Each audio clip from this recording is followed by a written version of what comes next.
اس لیے حضرت وہب بن منبہ رحمہ اللہ تعالیٰ فرماتے ہیں میں نے 40 آسمانی صحیفوں میں یہ لفظ دیکھا ہے، یہ جملہ پڑھا ہے جو ہمارے حضور کے فرمان کے ساتھ مطابقت رکھتا ہے کہ اعقل ساقہا وتوکل علی اللہ، کہ پہلے اپنی سواری کے گھٹنے کو باندھ پھر اس کے بعد اللہ پر بھروسہ کر۔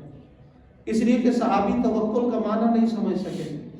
انہوں نے حضور سے پوچھا کہ میں سفر پہ جاتا ہوں، مجھے کسی موقع پر قیام کرنا ہوتا ہے، میرے ساتھ سواری ہوتی ہے، میں سواری کا گھٹنا باندھوں یا اللہ کی ذات پہ توکل کروں؟ آپ سمجھ گئے کہ اس بیچارے کو ابھی توکل کا معنی سمجھ نہیں آیا۔ حضور نے ارشاد فرمایا گھٹنا بھی باندھ اور اس کے بعد توکل اللہ کی ذات پر کر۔ آج ہماری سواری ہے، اس کو ہم لاک لگا دیتے ہیں، محفوظ کرتے ہیں، تالا لگاتے ہیں، کوئی وائر لاک لگاتا ہے، جو کچھ بھی ہے یہ اسباب کا اختیار کرنا کوئی توکل کے منافی نہیں ہے۔ حضور اقدس صلی اللہ علیہ وسلم نے براق کی گھٹنے کو بھی